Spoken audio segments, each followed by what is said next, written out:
চলো বন্ধুরা, আবার একটা নতুন রেসিপি নিয়ে তোমাদের মাঝে চলে এলাম।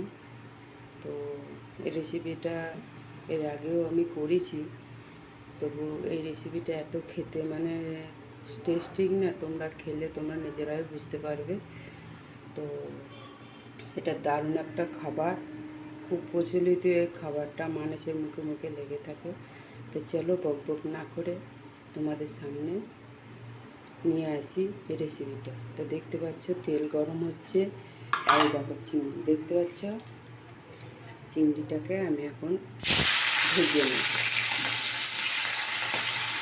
এই চিংড়িটাকে কিন্তু উপরে যে একটা শক্ত করা যে ছাল থাকে, সেই ছালটা কিন্তু কেটে দিয়েছি, মাথাগুলো কেটে দিয়েছি, দেখতে পাচ্ছ পরিষ্কার হয়ে গেছে। এখন তো দেখো একটু হালকা ভেজে নিয়েছি। আর এই তেল আছে, এতে দেখো পটল। তো দেখো বন্ধুরা, পটলটা ভাজা হয়ে গেছে, দেখো কড়াইয়ে তেল রয়েছে।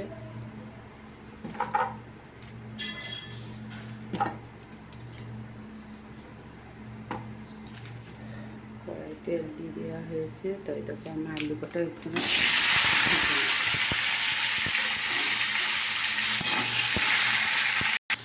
দেখো না, আলুটা একটু নাড়া হয়ে গেছে।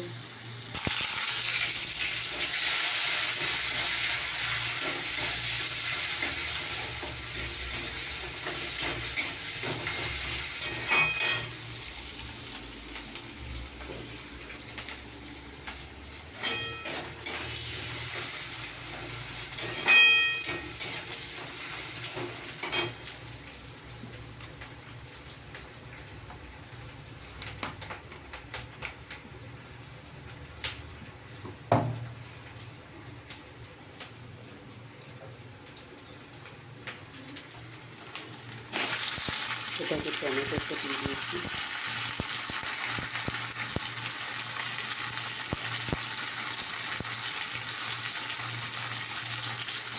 তো দেখতে পাচ্ছি টমেটো দিতে, এখানে দেখো আদা রসুন পেঁয়াজ সব পেঁড়া আছে।